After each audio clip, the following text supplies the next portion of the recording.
And this movie is a reminder to me that Disney World, it's a vacation spot. It's not real. Hi, I'm Luke. And I'm Becca. And we're talking about movies like we know stuff. Hey everyone. So we just finished watching The Florida Project, which is a movie that Becca recommended I watch. And I could totally see why you recommended this film. Yeah, why? It's such an artsy film, and it just has this like growing up slice of life, you know, not always a happy ending kind of. I love a good coming of age. I love a good ambiguous ending. Yes, you definitely do. I definitely have a thing for those movies. Yeah, you definitely do. So why don't you tell the people at home, give them a high-level overview of what the movie was about? Sure. So The Florida Project mainly follows the struggle of this young single mom raising her daughter, and they're living in a seedy motel right outside of Disney World property, basically in Orlando. And the movie is about their relationship with the other people living in this motel, and also generally how a vacation destination like Disney World ends up creating poverty in the outskirts, because obviously once something becomes a vacation destination, it's going to raise the property prices, it's going to make it harder to get by, and that combined with just other bad decisions in life or things completely out of people's control, you have these impoverished areas. Right. And that's really a side of Orlando that most people, including us, I don't think we're aware of until we watch this film. Right. I had no idea that this was kind of the situation outside of Disney World, near there.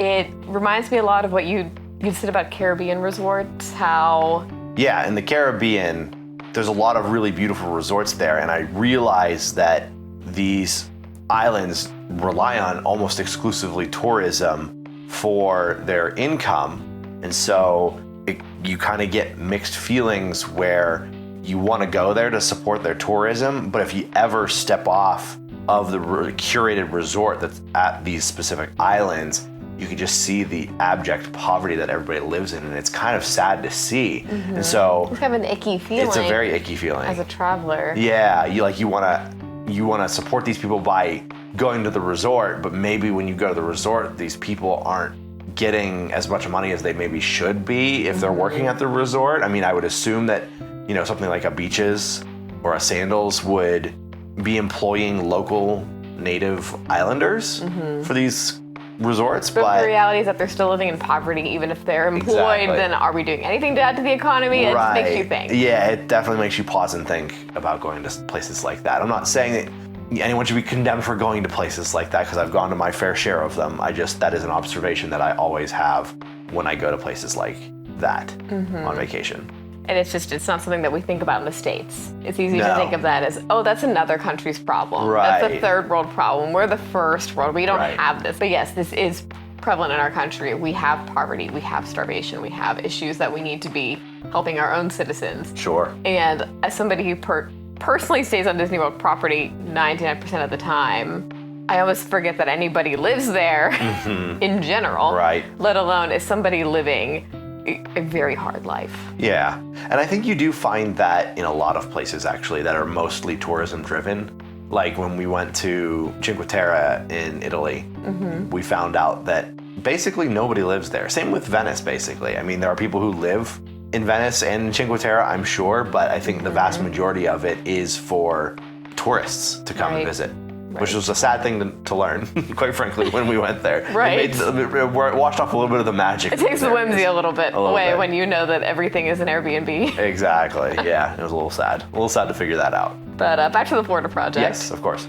This movie's a thinker. Yeah. It's very sobering. It's very sobering. I feel a little... Yeah, this movie will punch you in the gut for sure. Yeah.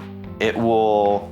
Don't get me wrong, there's happy moments in there and there's sad moments, but this movie definitely is not like a cotton candy film that you want to watch after you've had a bad day. That's for sure. No. It's a very sobering and gut-punching movie that really makes you think about the world in a different way. And specifically about an area of the country that a lot of people affiliate with, like magic. Yeah, including ourselves. We associate it with escapism. Exactly. It's our getaway. It's our happy place. So, spoiler-free verdict. Yes. Before we Absolutely. Before anybody wants to click away, final review on Sure. is it worth a watch? Sure. So I will say yes to this movie, but there's one caveat that this is a very meandering movie. This movie takes its time telling its story. It's not a complicated story.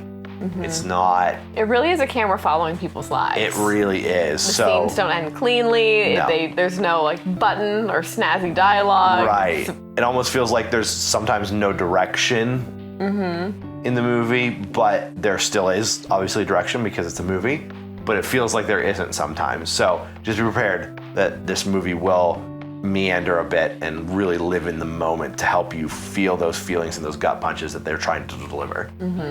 Yeah, you have to have Patience. You have to have patience. You have to be a patient viewer, or you have to be in the mood to really marinate in what's happening. Agreed. That it's not going to get to the point. Yes. But that being said, definitely a good movie to watch. A thinker, made me want to consider different aspects of people's lives in the country that I might not have been exposed to normally. What about you? I mean, obviously, I'm going to give it a thumbs up because this is the second time I've seen it, and it's been a while. Yeah. It's been 7 or 8 years since I saw it the first time, and I'm still thinking about it. And I was thinking about it enough that I think I mentioned it to you a couple of times here or there that this should be on your watch list. So clearly, this impacted me. Yeah. And I think it does impact me more as a Disney adult. Yeah. If you have that affiliation or love of going to Disney and experiencing Disney, this is definitely a movie that will impact you more than if Disney is kind of a once in a lifetime kind of trip place for you. And even then, it still can have an impact, but I think it has more of an impact for people who are repeat big fans of the park. Yeah, it's a healthy dose of reality. Yes, for sure. But with that being said, that wraps up our spoiler-free version of the review.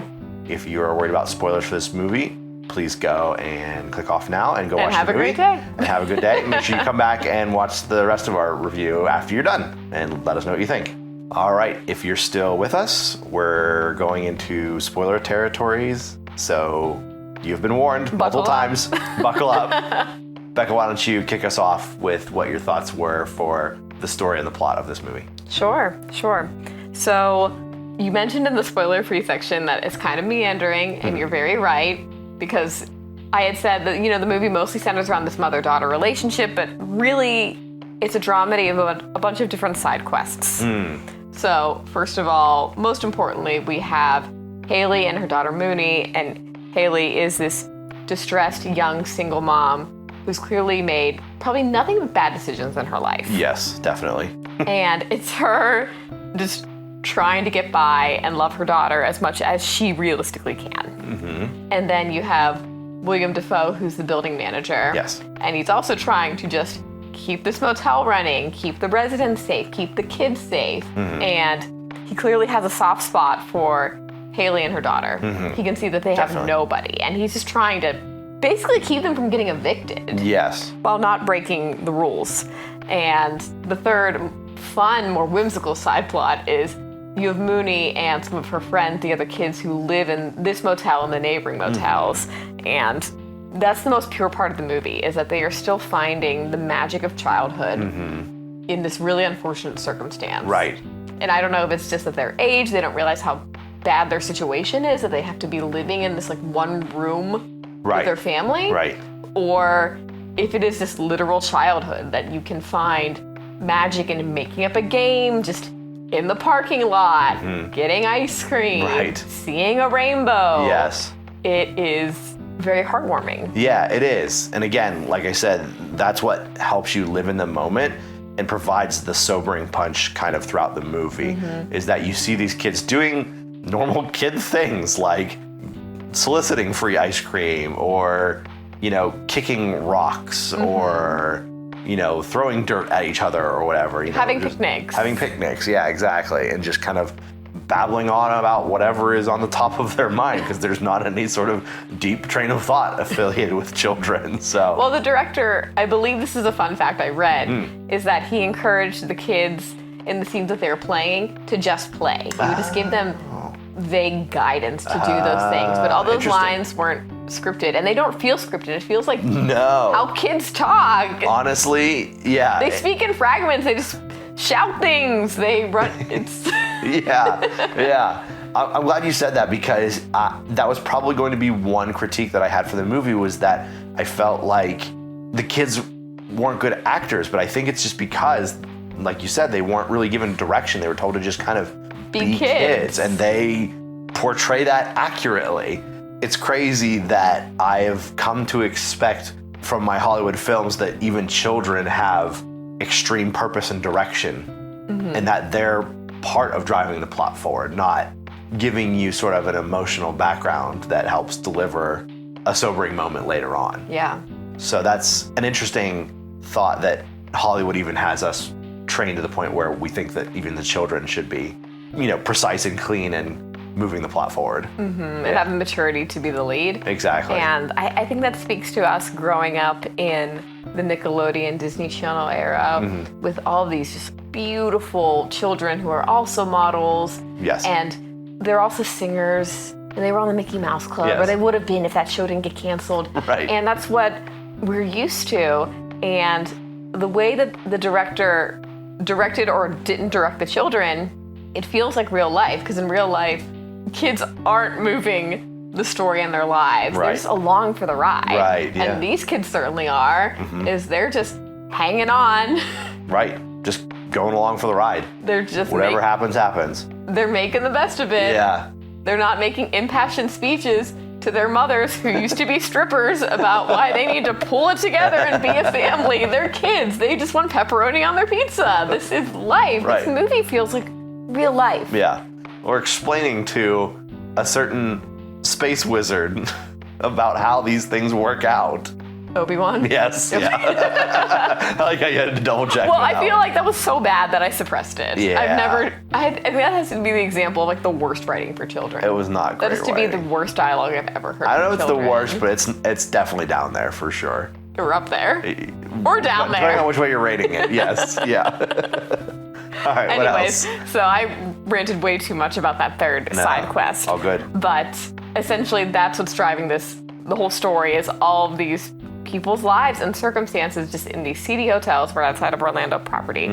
And you mentioned this while we were watching the movie, is it wasn't until later that they made it clear that they were that close to Disney. You mentioned there were like hints that Disney was close Right. by. I know Haley mentions to somebody when she was looking for a job that the parks would never hire her, but they don't really reference the parks in any other way. Okay. But you mentioned some things Yeah. that stuck out to you. Well, yeah, what like really stuck out to me was the helicopter, because in the first few scenes when things kind of go wrong or have a high point, I think it's usually more when they had a high point, because again, this is kind of an emotional roller coaster where they'd have a high point and then a low point and then a high point and a low point. And I think to kind of bring you back down to the ground after a high point in this movie, they would remind you, they would hint at, hey, Disney's like right over the hill basically. And the way they did it was this helicopter, because I remember vividly from all the trips we've gone to, there's this helicopter that just does laps around like Disney Springs over and over and over again, and it kind of gets annoying. I don't know. I'm not looking up. No, I guess Tinkerbell not. isn't flying in the air. Clearly I'm not looking up. Yeah. But this helicopter, and so you get that little hint of like, if you remember the helicopter, then it's there in the first like one or two high moments of this movie, and then it branches on to like there's like fireworks at some point in time, and there's some other reveals I think that happen that kind of slowly hint to you that like, hey, there's this magical place where people spend thousands of dollars every hour. Yeah.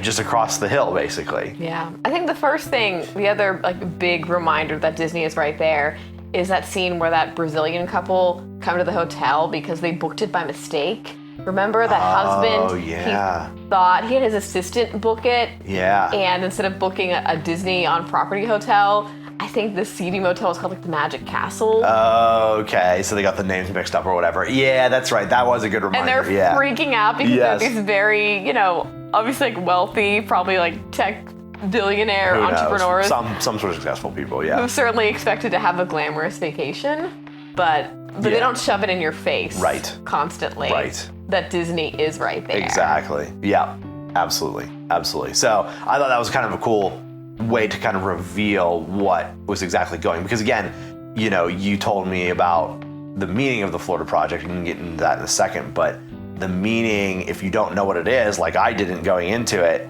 you don't know necessarily that it's Disney is so close, but they provide these hints where if you go on a decently regular basis, you'll start to notice things. Right. So, yeah. Which, speaking of the name of the Florida Project, Yeah. if you're a Disney nerd, you would know that was Walt's code name Yes. for Disney World. Right. Because when he was buying property, he was trying to keep it under wraps that it was for, basically, so the property wouldn't shoot up. Right. Yeah, and I didn't know that going into that. That was until after the movie that you told me what the title kind of meant, and so Yeah, it was a so big surprise for me. So it's a bit of like just a Disney nerd Yeah, Disney nerd trivia. trivia. Yeah, pretty cool. All these meandering slice of life happenings really end up adding to something very real, very beautiful, very raw, very heartbreaking. Yes, absolutely.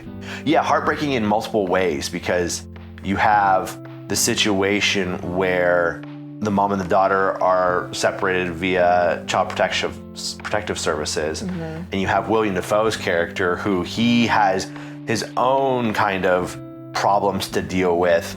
Like he's got to run this motel and watch out for himself, and if he has any family, he's got to watch out for them as well. But because these people live in these hotels, he's grown attached to them because he sees them every single day, and he's trying so hard to make sure that these people, even though they're down on their luck, that they at least have somewhere to go and to live and to be relatively safe. Right. And there's only so much that Willem Dafoe can kind of do to protect these people, especially Right. the main characters. And he can't turn a blind eye to everything. That he can Right. turn a blind eye to Haley being late. Right. He can. There was a point in the movie where he was helping them move rooms because they were so late that they had to be kicked out. So he just moved them to somewhere else until Exactly. Haley could scrounge up the money again. Yes. But he couldn't turn a blind eye to whenever Haley started engaging in illegal activities. Yes. Right. That Right. there was a point that there was nothing that he could do. He couldn't do anything anymore. Yeah, he wanted to be her protector, but it still holds him to a very human level of realism, which was a great way for the writers to write that because it doesn't create this like superhero story where, you know, some person comes out of nowhere or is always loyal to you and always by your side and pulls you out of every bad situation. Well, it reminds you that we all have agency. Right. It reminds us that Willem, I think we both been saying Willem Dafoe's character Bobby is very inspiring, that he does want to help the downtrodden and do what he can do, but Haley still has a responsibility to make good decisions as a mother. Right. Is that helping somebody isn't helping them regardless of anything that they do. Right. Very true. Is that this is a two-way street. Yeah, That there were yeah. things that she needed to do as well to actually be able to receive and benefit from that help. Because at Yeah. some point, if you are just continually trying to feed somebody who won't eat, What can you do? you're going to be at a loss. Yeah, I mean, it's the whole adage of like, you can lead a horse to water, but you can't make it drink. It's the same thing with people is you can help people all you want, but unless they want to actually help themselves, nothing's going to improve. It's a true life lesson. And that's the real tragedy of the film. And it's portrayed well in this movie. It really is. Yeah. So that being said, the big spoiler of the tragedy is Haley and Mooney do end up getting separated. Yeah. Very sad. At the end.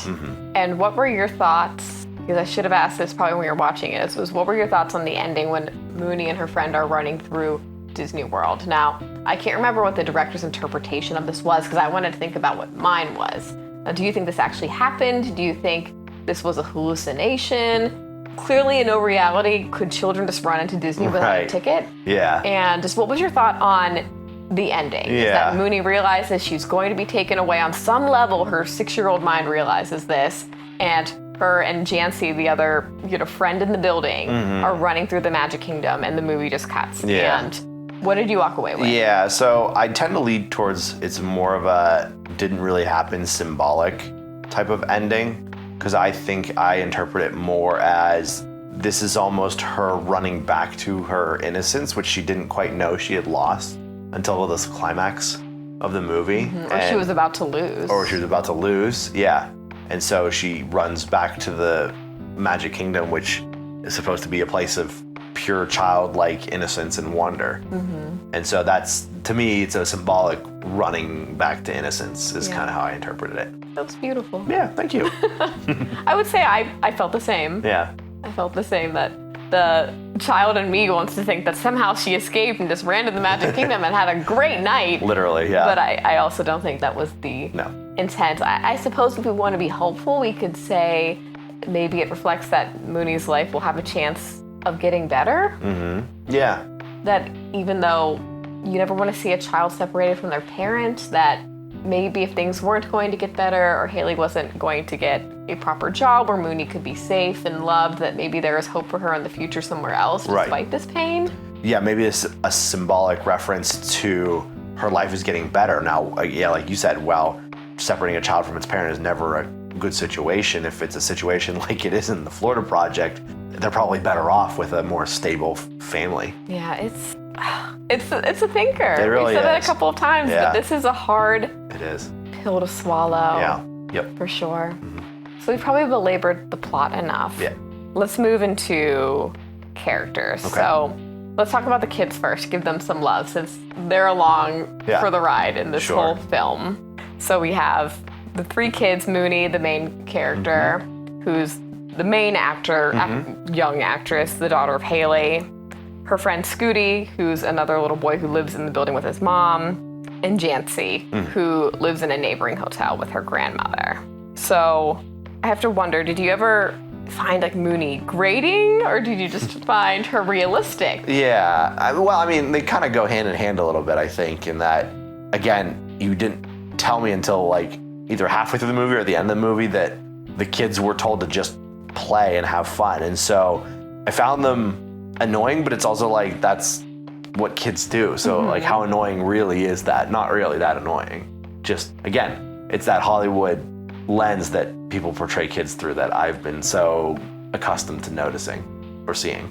Sure. So yeah, when I think about my brother's kids growing up, they definitely had a phase around when these kids, when they were about like also 6 or 7, where they would just be really silly and just shout random things. Yeah. And it's like they're just testing the waters, basically. So I think they got that very well. Sure. I'd say for the kids in general, Jancy and Scooty, they were mostly just there to be Mooney's friends. Right, yeah.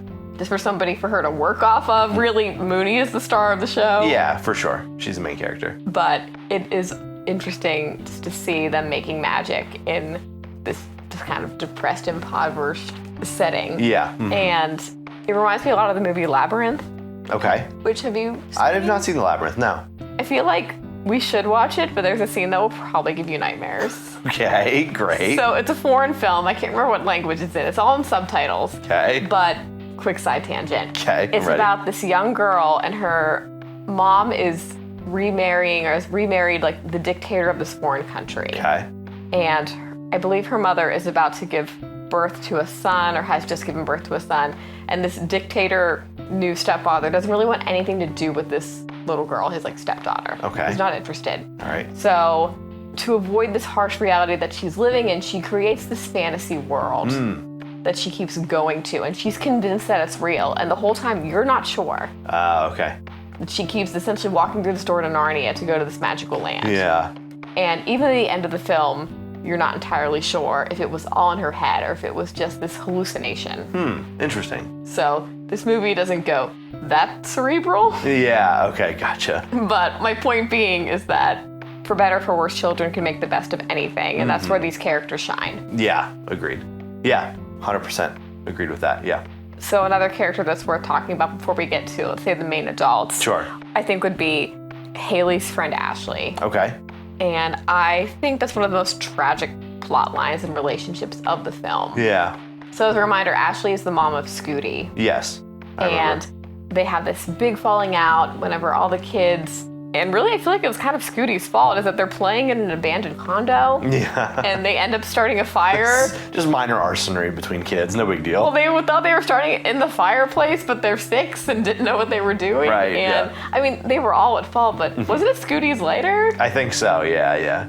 Anyways, this happens, and clearly Ashley is also a single mom worried about losing the custody of her kid. Sure. And she ends up just ending her friendship with Haley, not letting the children play together anymore. Right. And Kind of trying to remove the bad influence out of his life. And I think one of the saddest scenes of the movie is when Haley goes to the diner that Ashley works at to try to talk to her, and she just wants nothing to do with her. So to try to tick her off, basically, Haley orders all of this food. Yeah. And her and Mooney just sit there and they pig out, and then they start acting gross, and they're burping, and they're being loud. Yeah. And they're trying to annoy her, get her in trouble. Sure. But then if you remember, when they finally leave the restaurant and Haley's realizing that this girl doesn't want to talk to me, she doesn't like me anymore. Yeah. Remember, she just like throws away the leftovers. She's just so mad, she just throws them down. Yeah.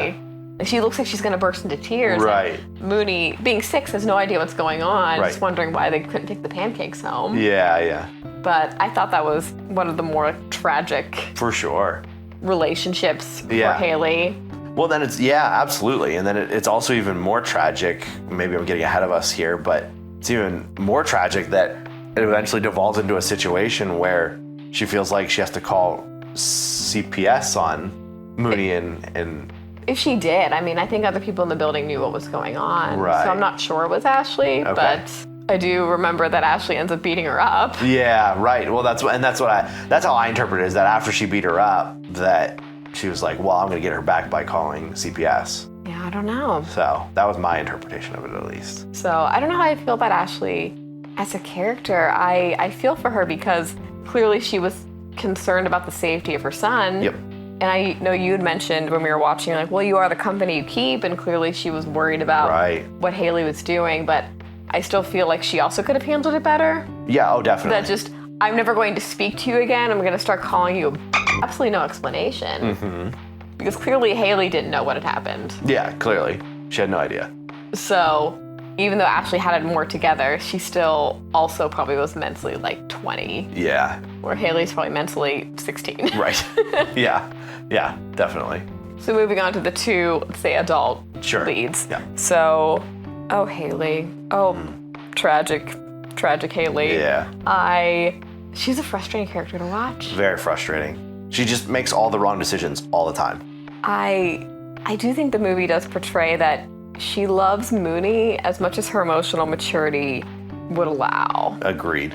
And I do feel like the actress who plays her very sincerely. Oh, for sure. And I remember reading initially the producers or whoever was backing the film wanted them to cast another big name actress, like Miley Cyrus or something. Mm-hmm. And I think it was the director that spoke against it. Okay. Because he felt like it would be disingenuous to just cast this very kept billionaire Yeah. in the role of this struggling, single, impoverished mom. Yeah, it's probably a good call on their part, honestly. Right? I feel like that would have Yeah. taken me out. Yeah, there's a time for big name actors. This is definitely not one of them. Correct. Yeah.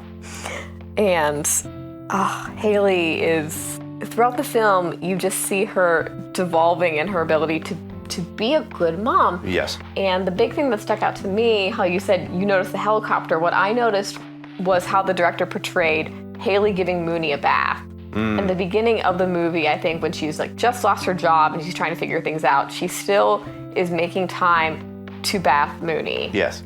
They bond and they're playing and they sing together, and it's clearly something that they do together. Yeah. And then once Haley starts engaging in illicit activities, suddenly she's not there to bath Mooney anymore. That she's locked in the bathroom alone, singing to herself. Yeah. She's suddenly abandoned in this Yeah. moment that Very every sad. child should have, is the right to have their parent home to tuck them into bed to do Yeah, these to bathe them. things. Yeah. Yeah. It's a big switch. It is, for sure. And I will admit that maybe I'm a little dense in this area, but I didn't fully comprehend what she was doing with the other people, the other guys, I guess is a more accurate way to say it. I mean, I don't think I got it either until somebody walked into the bathroom. One of the guys walked into the bathroom and goes, "Oh crap, there's a kid in here." You know. Well, that's when you realize, that's when I realized, oh, that's why Haley was blasting music in the Yeah. hotel room while Mooney was in the bathroom Right. just taking her bath. And I missed that entirely. Yeah. Yep. And it's just so sad because at the beginning of the movie, when Haley and Mooney are at the employment office, Haley's complaining about how she got fired from her job. I think she was a stripper or a dancer because there were things that she wasn't comfortable doing. Sure. Yeah. No, I remember that. Yeah. They wanted her to do more than was legally allowed. Yeah. And then she ends up falling into that anyway. Anyway. Yeah. Just doing it on her own terms, basically. Yeah. So Ugh. it's Sad. It's sad. And it's just a slow devolving of that mothering relationship. And it's sad to watch. It's hard because every character clearly, it's hard to watch a fatal flaw slowly destroy character when Haley has so many. Yeah, right. Just her temper, and she's irrational and impulsive Yep. And to a degree she's also a victim of circumstance, I'm sure. We don't know her backstory, probably but to an extent, yeah. we're going to assume that she probably didn't have the best upbringing. She doesn't have somebody to go to, or not somebody who will take her back. Right, yeah. Yeah, absolutely. And truly, this is a woman without options. Yeah, agreed. Yeah. From the majority of the film. Yeah. But on a happier note, let's talk about our favorite character, Bobby. Yes. Mr. Willem Dafoe. Yeah, he's a good character. I mean, he crushes every movie I ever see him in, you know, being the Green Goblin in Spider-Man and being the detective in the Boondock Saints. He just takes the films that he's in to another level. Being the wise fish in Finding Nemo. The wise fish in Finding Nemo, yeah. Nemo never would have gone back out to the sea. Right, yeah, exactly. He was the catalyst for Nemo getting home, let's be real. Willem Dafoe fish forever. That is true. That's very true.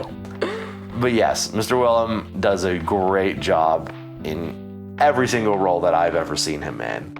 I'm sure someone can probably in the comments tell us a film that he was bad in, but to me, everything that I've seen him in personally, he has always added such strength and depth of character into the film that he plays. This is certainly the kindest role I've seen him in.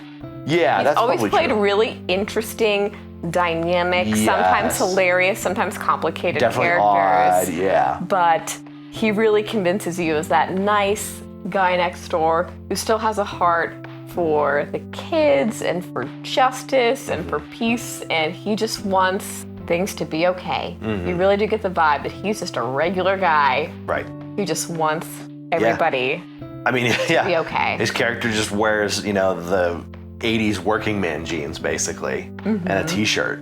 You know, he just looks like that stereotypical Yeah. 80s man look. You know, he really does have that look. And he understands what he's dealing with. He understands who his clientele are. Yep. He understands what his clientele are dealing with, and he does try to do what he can. Sure. Where there was that scene where Haley was trying to get a room at a different hotel or motel, and he tried to front some money so she could stay. Right. Anything Yeah. to do what he could within reason. Right, and that's exactly what we kind of talked about earlier, which was the writers did a great job of portraying him as not an all-powerful savior of the girls. He's only able to do so much. He still has to, at the end of the day, truly has to look out for himself. Right. Like he still needs a job. Right, exactly. He still needs to support his family if he has one, you know. Sure. All that. Yep. So, He's definitely the shining light of the movie. yeah, for sure. He is also very protective. You know, like there was that instance where the creepy old man who probably had nefarious intentions with the children Right, walked yeah.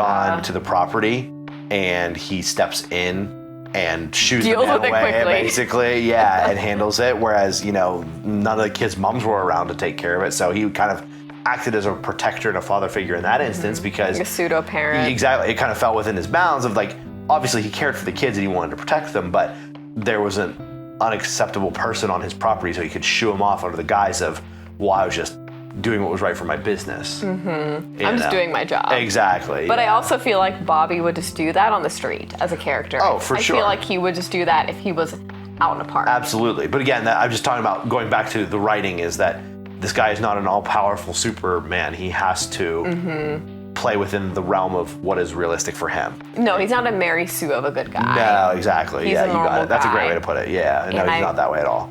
I love that even though he's the only big name in the film, at least at the time, he plays the role so convincingly that it's not distracting. Yeah. And it doesn't feel like the random celebrity casting Right, yeah. that they throw in for like the long-running shows on Broadway when they want people to come. So Yeah. they just throw in Tom Hanks. It feels Right.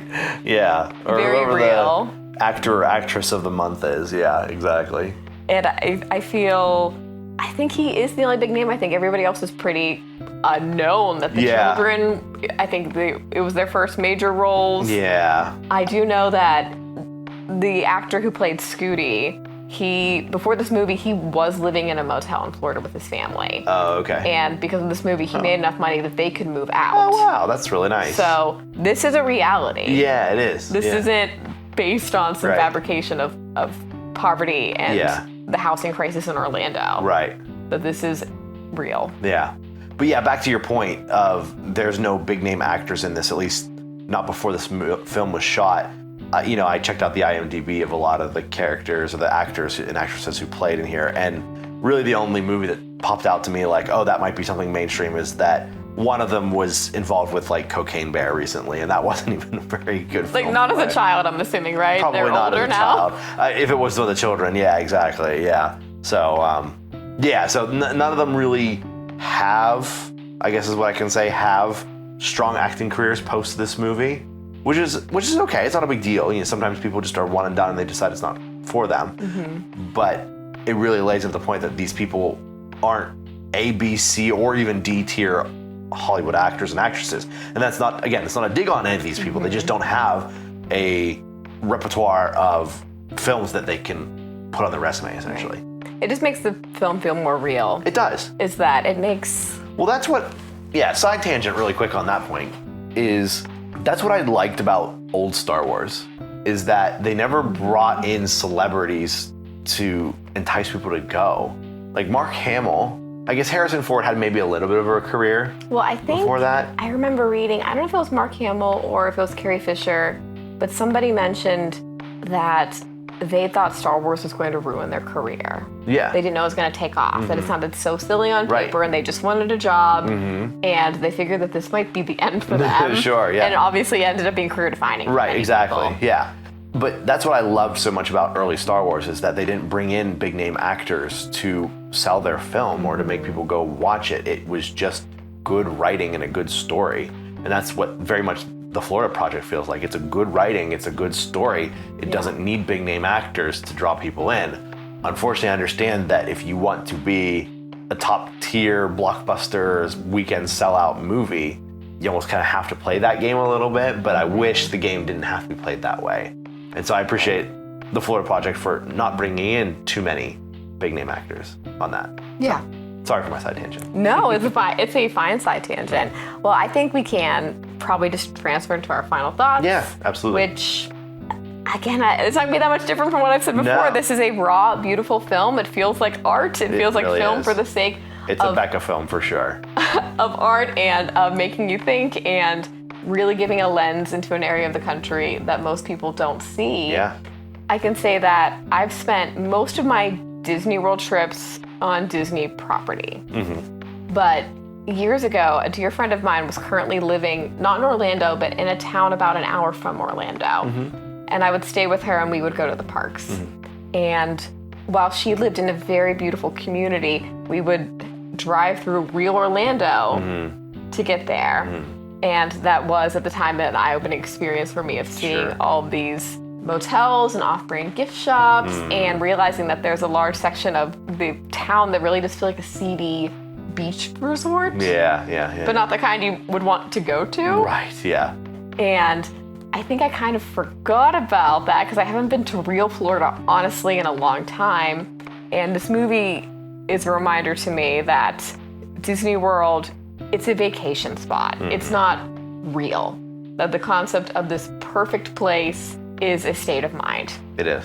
In Disney World, you don't even see a mosquito. I know. Let alone do you see anybody living less than a perfect life. Is that bottom tier in Disney is the value tier hotels, which are clean and beautiful still. Right, exactly, yeah.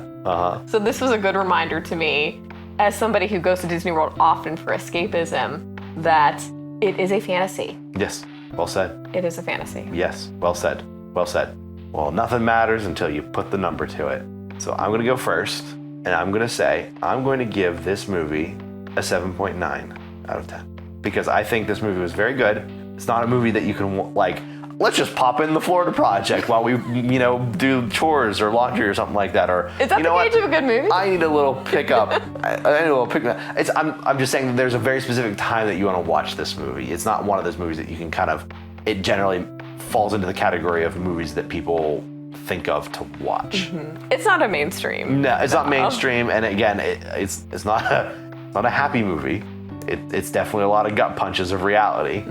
So for that, I would say I give it a 7.9, and that it is a very good movie, very well written, very well acted, but unfortunately the story also makes it not something that you want to watch too often, I think. Right. Yeah. Okay, let's be frank. Yeah. If your favorite movies are the Marvel movies, this is probably not the movie for No, you. not even close. Yeah, you're right. And that's okay. Yep, that's okay. There's nothing wrong with that. Marvel movies are super fun. But for me, as somebody who loves slice of life dramedy movie for the sake of teaching Coming of us age. about life, I would give this a 9. Yeah.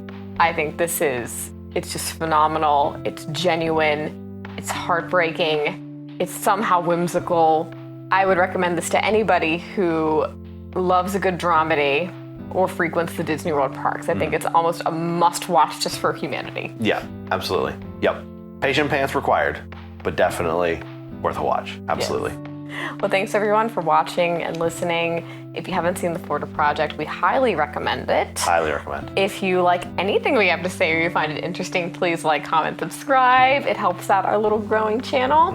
And if you have any dramedies or coming of age or sobering thinker films that you love and you would recommend or think that we should watch, we'd love to know. I especially would love to know. Oh, for sure. Yeah, you'd be all over those. I will watch out of love for you and obligation, and hopefully maybe finding a gem in the rough, but definitely we'll watch those for sure.